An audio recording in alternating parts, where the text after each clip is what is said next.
Bonjour à tous les amoureux de cinéma qui sont en train de voir cette vidéo. Alors, vous connaissez peut-être les carnets de Julie, l'émission de cuisine.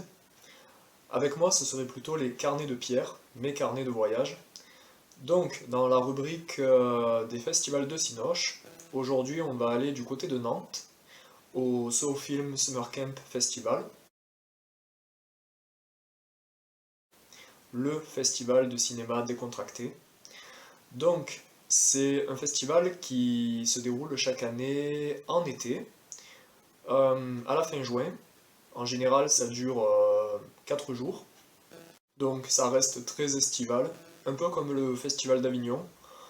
On mange, on boit, on voit des films, on fait la fête. C'est vraiment un festival assez sympa. Donc, si vous avez l'occasion d'y aller, ça vaut le déplacement. C'est un festival assez récent. Cette année, en 2020, l'édition a été annulée à cause du Covid. Mais normalement, l'édition qui devait se tenir cette année était censée être la cinquième ou la sixième édition, je crois. Donc c'est un festival qui n'existe que depuis 5 ou 6 ans, donc ce n'est pas très vieux, c'est assez récent. Personnellement, j'y suis allé, ça fait déjà 2 ans, ça remonte à 2018.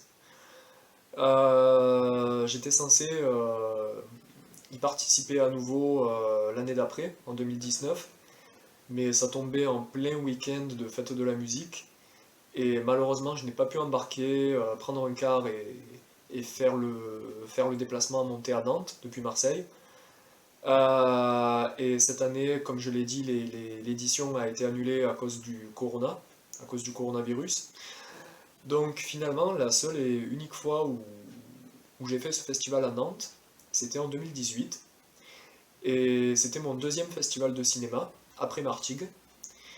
Donc j'y suis allé pour Roger Corman, qui était l'invité d'honneur cette année-là. À Marseille, j'ai sauté dans un avion. Arrivé à l'aéroport de Nantes, j'ai foncé dans un taxi pour pouvoir assister à une masterclass donnée par Roger Corman à Nantes un samedi après-midi. Et j'ai passé tout le week-end à Nantes, le samedi dimanche, et j'ai assisté à tous les événements qui étaient organisés autour de Roger Corman. Donc, avant de parler un peu plus en détail de ce festival, on va quand même dire quelques mots à propos de Roger Corman pour le présenter, même si forcément tous les cinéphiles du monde entier connaissent la filmographie et la carrière de Roger Corman par cœur. On va quand même revenir en quelques mots sur ce grand cinéaste qu'est Roger Corman. Roger Corman, réalisateur, producteur de cinéma américain, né dans les années 20, on lui doit au total plus d'une cinquantaine de films, souvent des films à petit budget, surnommé le roi de la série B et le roi des films de drive-in. Sa marque de fabrique était justement de faire des films pour pas cher, tournés en noir et blanc, et de boucler si possible le tournage en quelques jours. C'est d'ailleurs pourquoi ces films étaient souvent bâclés. Corman, c'était aussi un formidable dénicheur de talent. C'est lui qui a lancé bon nombre de carrières, toute une génération d'acteurs, de scénaristes et des réalisateurs aujourd'hui reconnus comme Martin Scorsese, Ron Howard, Francis Coppola, Joe Dante, Peter Bogdanovich, Monty Hellman, James Cameron ou encore Jonathan Demme.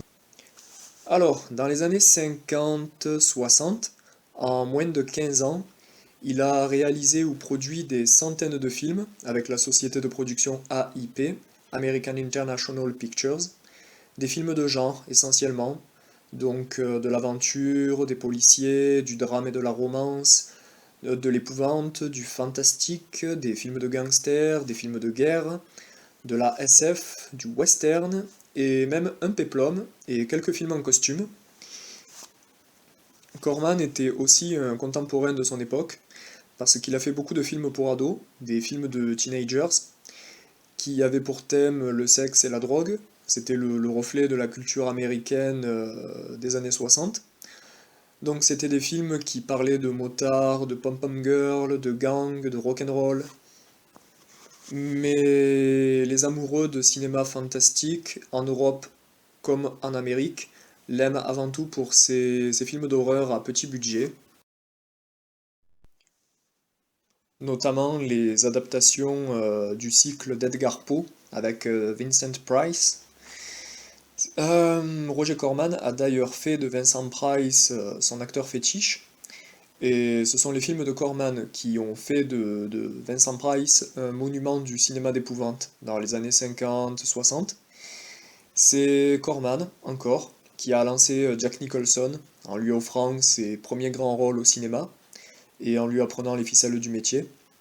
Il distribua par ailleurs aux États-Unis des œuvres de réalisateurs étrangers, comme des films de Truffaut, Fellini, Bergman, René, Kurosawa, Herzog et bien d'autres auteurs européens.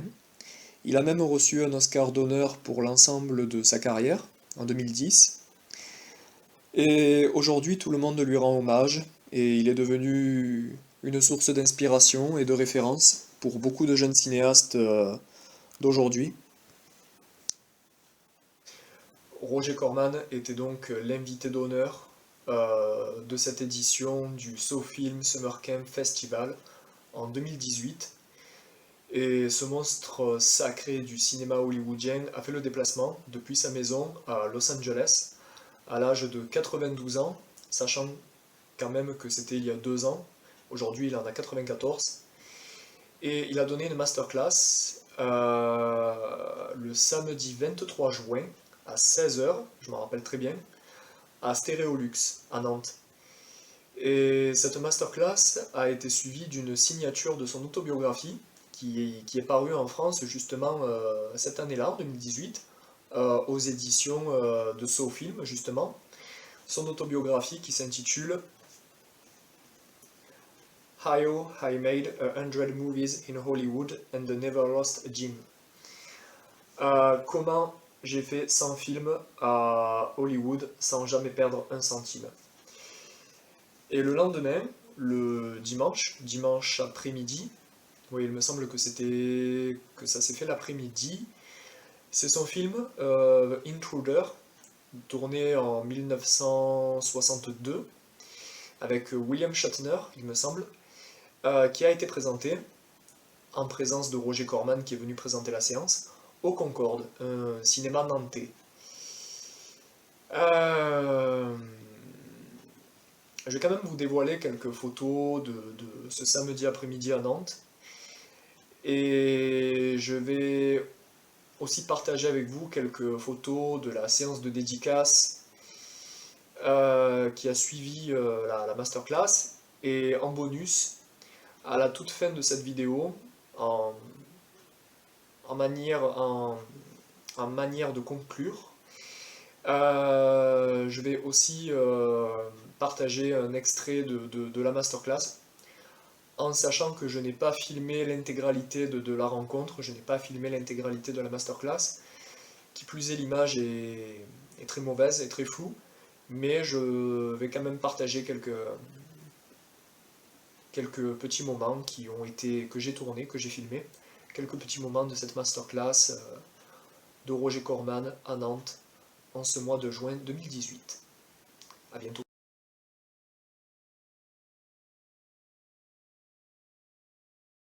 Depuis toujours au cinéma, et du fait même que j'ai grandi en Californie du Sud, plusieurs de mes congénères à l'université avaient des parents qui travaillent dans le cinéma. Donc, d'une manière ou d'une autre, j'avais toujours un peu, je penchais déjà depuis le début un peu du côté du cinéma. Mais alors, moi j'ai l'impression que vos modèles cinématographiques, c'était des gens comme Ulmer avec des tours, ou Samuel Fuller avec son énergie et sa façon de faire des films très rapides comme ça. Et peut-être que je me trompe. Alors j'aimerais savoir quels sont vos modèles cinématographiques.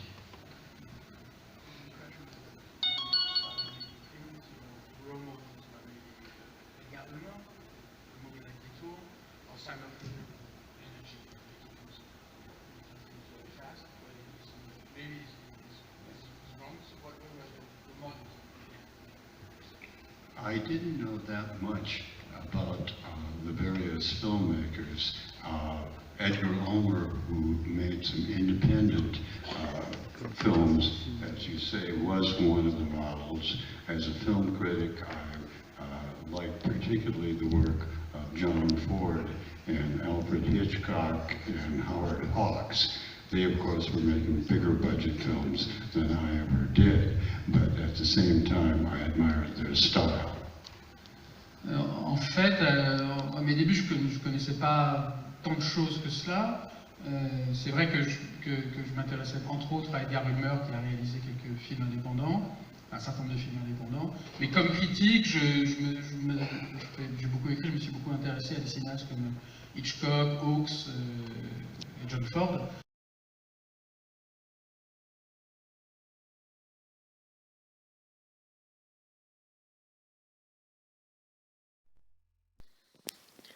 Alors, ça, c'est quelque chose que j'ai fait moi-même. C'est un mini poster que j'ai fait imprimer, un pêle-mêle, avec différentes images issues du cinéma et de la carrière de Roger Corman. Donc ici, nous avons Roger Corman en plein tournage, derrière la caméra. Roger Corman, encore une fois, sur un plateau de tournage, avec son acteur fétiche, sa star, Vincent Price, et qui était également son ami dans la vie. Encore une fois, Roger Corman, sur le tournage de La Petite Boutique des Horreurs, avec Audrey, la plante carnivore. Une scène issue du film La créature de la mer hantée, un des films de Roger Corman que j'aime le plus, un film que j'adore, un de mes préférés. L'acteur Jonathan Hayes, dans le film La Petite Boutique des Horreurs, quand il doit faire face à la plante carnivore, et différentes affiches des différents films du cycle Edgar Poe, avec Vincent Price, donc Le Masque de la Mort rouge, La Chambre des Tortures, dont le titre original était Le Puits et le Pendule, et bien évidemment La Chute de la Maison Usher, La Tombe de Ligeia, Le Corbeau. Je pense avoir fait le tour. Bien évidemment, j'ai demandé à Roger Corman de me signer mon affiche. Donc, nous avons la signature de Roger Corman. Sincèrement, même s'il ne s'agit pas d'une affiche de cinéma authentique, d'une affiche d'époque, d'une affiche originale, même si ce n'est qu'une réimpression, comme ça reste un objet insolite, je me pose la question de savoir sa valeur, de savoir combien vaut cette affiche, maintenant qu'elle est signée par Roger Corman. Voilà, une petite création personnelle qu'il a accepté de me signer.